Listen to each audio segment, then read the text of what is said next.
안녕하세요. 저는 두돌된 남자 아기를 키우고 있는 30대 주부입니다. 신우의 이간질 때문에 요즘 계속해서 남편하고 사이가 좋지 못합니다. 남편과 저는 아이러니하게도 신우의 소개로 만났습니다. 대학교 시절부터 취업 전까지 저는 입시학원에서 수학을 가르치고 있었고, 신우는 그 학원 상담실장이었어요. 우연한 기회로 점심 몇 번 같이 먹다가 신우가 좋은 사람이 있는데 한번 만나보지 않겠냐고 했고, 그게 지금의 남편입니다. 사실 둘이 남매인지는 나중에 알았습니다. 처음에는 그냥 좋은 사람이라고만 소개해서 막연히 지인이겠거니 했어요.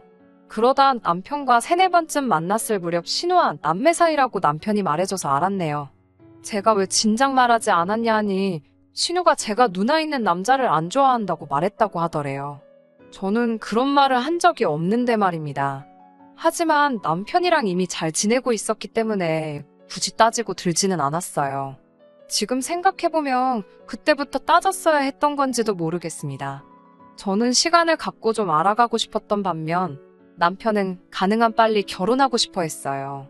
자기 어머니가 많이 아프셔서 조금이라도 건강하실 때 자기가 좋은 사람 만나서 결혼하는 모습을 보여드리고 싶다고 하더라고요. 남편은 집안의 막내이자 유일한 아들이었기 때문에 그 마음이 좀 이해도 되긴 하더라고요.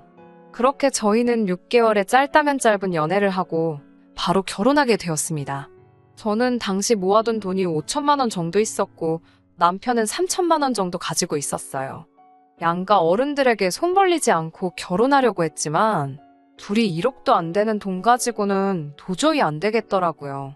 결국 친정에서 5천만 원을 빌려주셨고 남편도 신우에게 2천만 원을 더 빌려서 결혼하게 되었습니다. 결혼식은 반반 부담했고 경기도에 작은 아파트 전세를 얻었습니다. 그런데 결혼식을 한 달 정도 남겨둔 상황에서 시모께서 결국 세상을 떠나셨어요. 오랫동안 아프셨던 분이라 다들 어느 정도 마음의 준비는 하고 있었던 것 같아요. 장례를 치르고 일주일 정도 지났을 무렵 결혼식을 미뤄야 할지 매우 걱정이 되더라고요. 이리저리 알아보니 주변 사람들은 받아놓은 날이니 괜찮다고 하더라고요. 그래서 조심스레 신우의 의견을 물었더니 신우가 저희 둘이 알아서 하라고 했습니다. 그런데 그날 저녁 남편에게 전화가 왔어요. 술에 잔뜩 취해서 누나가 그러는데 제가 돌아가신 분은 돌아가신 분이고 결혼식은 이미 돈도 다 냈으니까 해야겠다고 제가 우겼다는 거예요. 정말 어이가 없어서 말도 안 나오더라고요. 남편의 말도 안 되는 술주정을 듣고 있는데 열불이 나서 결국 신우에게 전화를 했습니다. 신우에게 왜 도대체 하지도 않은 말을 만들어내서 말을 하시냐 하니 제가 했던 말들이 자기의 귀에는 그렇게 들렸다는 거예요. 그러면서 술 취한 애가 하는 말에 왜 이렇게 열을 내냐고 저더러 진정하라더군요. 결국 다음날 남편과 다시 만나 제 의사를 분명히 밝혔습니다. 그리고 나를 그렇게 못 믿겠으면 지금이라도 결혼 없자고 했어요. 그러자 남편이 한숨을 내쉬더니 자기 누나가 원래 그렇게 남의 말에 살을 잘 붙인다면서 자기가 좀 더 걸러서 듣도록 하겠다고 하더군요. 그래서 한 번 더 기회를 주기로 했어요. 결혼식 전날이었어요. 남편에게 혼주 자리에 누가 앉기로 했냐고 물으니 자기도 모르겠대요. 누나가 알아서 한다고 했다는 거예요. 신경 쓸 일이 너무 많아서 그래 알아서 잘하겠지 자기 동생 결혼식인데 생각하고 더 알려고도 안 했어요. 그런데 당일이 되니까 세상에 결혼도 안 한 신우가 한복 곱게 차려입고 올림머리하고 식장에 와 있더라고요. 그러더니 자기가 혼주 자리에 앉는다는 거예요. 저희 친정 부모님도 황당해서 뭐라 말도 못 하시더군요. 그런데 신우는 너무나 태연하고 당당했습니다. 자기가 저희 결혼할 때 2천만 원이나 대줬고 시모도 안 계시니 자기가 시모 노릇을 해야겠다고요. 곧 시기 시작인데 그걸로 왈가왈부할 수도 없고 결국 신우 뜻대로 신우가 혼주석에 앉아서 결혼식 올렸습니다. 화촉점화도 신우가 했고요. 멀쩡하게 시이모님도 시고모님도 다 살아계시는데 이 글을 쓰는 지금까지도 도통 이해가 안 됩니다. 나중에서야 알게 된 사실인데 시이모님, 시고모님 전부 다 자기한테 부탁을 안 했을 뿐이지 당연히 친척 중 누군가가 그 자리를 채우는 걸로만 알고 있었다고 하셨어요. 그 누구도 그 자리에 신우가 떡하니 앉아있을 거라고는 예상도 못했다고 합니다. 아무튼 신우가 던져주는 밤 대추까지 받으며 패백도 끝냈어요. 주변 사람들 모두 쑥덕거리는 게 제 눈에는 너무 잘 보이는데 신우는 뿌듯한 표정으로 눈물까지 흘리면서 손님들 배웅을 하고 있었습니다. 정말 누가 보면 신우가 남편 키워서 장가 보내는 줄 알겠더라고요. 결혼식 이후로 신우는 슬슬 이것저것 저에게 요구하는 것이 많아졌어요. 정확히 말하면 무슨 드라마에도 안 나올 시모 노릇을 하려고 들더라고요. 일주일에 2번은 전화해서 어떻게 사는지 보고를 하래요. 보고는 무슨 보고냐고 저는 그렇게 할 생각 없다고 남편에게 딱 잘라 말했어요. 뭐가 그렇게 눈치가 보이는지 남편은 일주일에 몇 번은 신우에게 전화를 꼭 하더라고요. 그러다 자기도 지쳤는지 며칠 안 하기 시작했고요. 남편이 전화를 안 하니까 이제 밤낮 주말을 가리지 않고 저희에게 아무 때나 연락을 해왔습니다. 둘 다 전화라도 안 받으면 난리가 납니다. 한 번은 신우가 아기 사진 좀 보내달라고 하길래 선물로 들어온 아기 옷을 입혀서 사진을 찍어 보냈어요. 그랬더니 바로 신우한테 전화가 오더라고요. 아이가 핑크색 옷을 입고 있었는데 왜 남자애한테 핑크색을 입혀? 남자애가 여자 옷 입으면 출세 못한다는 소리 못 들어봤어?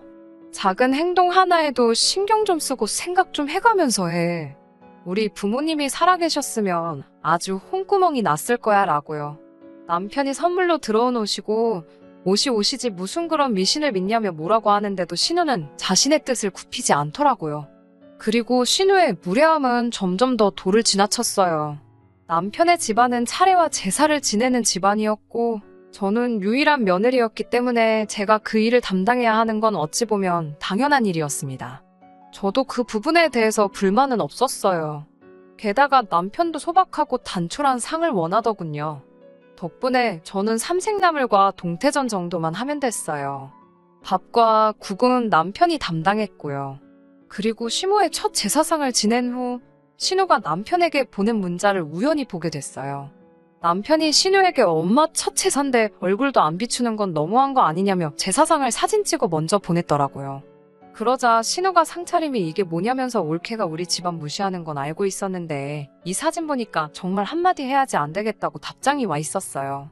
남편이 무례한 건 누나라고 적당히 좀 하라고 한마디 하니까 신우가 걔 엄마 제사 진심으로 지내는 거 아니야. 엄청 교활한 아주 뱀 같은 여자애니까 너도 조심해라고 답장이 왔더군요. 이제는 시어머니 노릇도 못해서 저와 남편 사이를 이간질까지 하려는 건가 싶더라고요.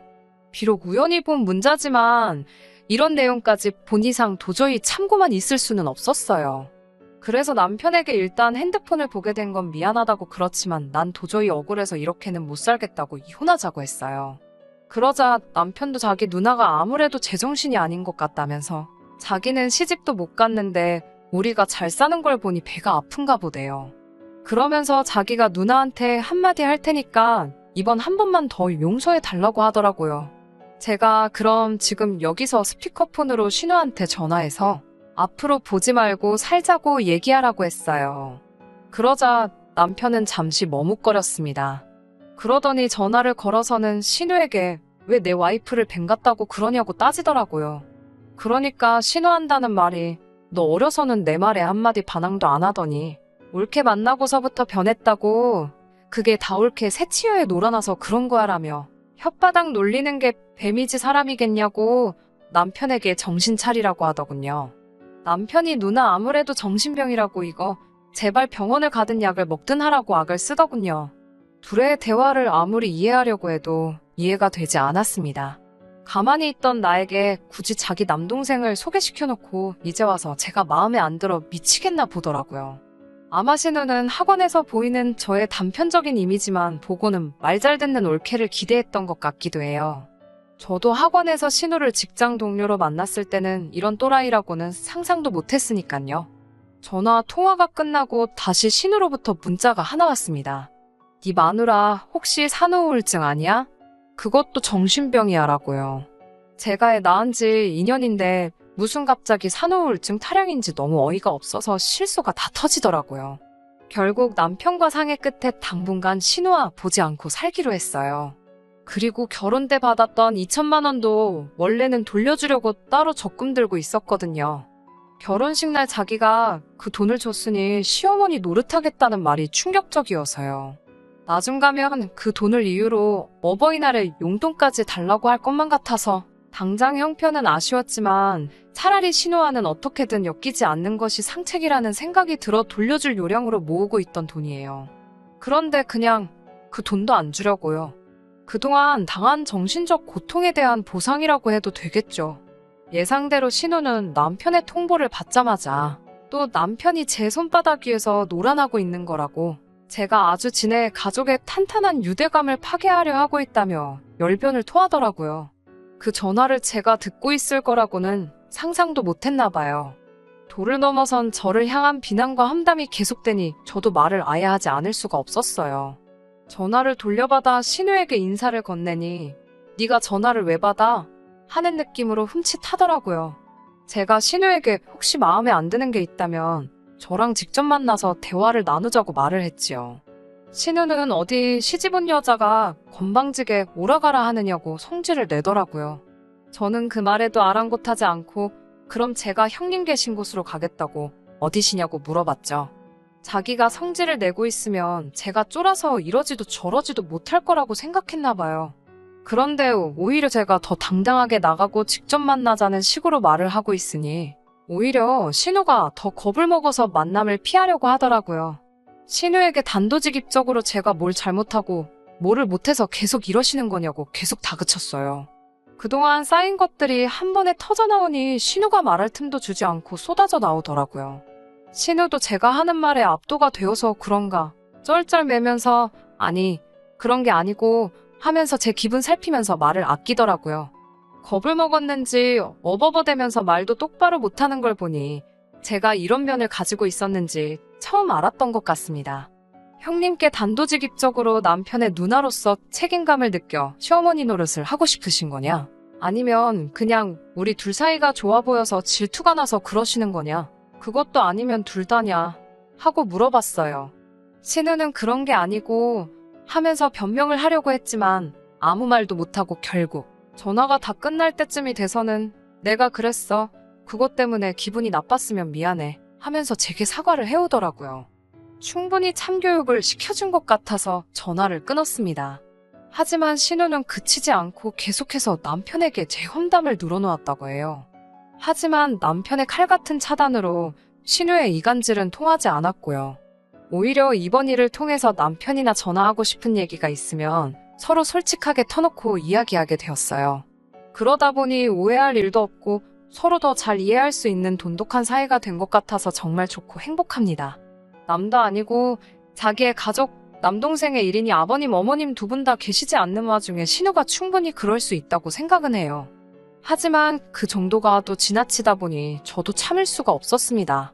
신우가 결국 잘못을 뉘우치고 저희 앞에 다시 평범한 누이와 동생, 신우이와 올케 사이가 되길 원한다면 저는 언제든지 마음을 열어 신우를 환영해줄 준비가 되어 있어요. 아직까지 신우가 준비가 된 것처럼 보이지는 않지만요. 아무튼 한동안은 신우의 속박에서 벗어나서 모처럼 남편과 제가 마음 편히 행복하게 지낼 수 있겠습니다. 사연 들어주셔서 감사합니다.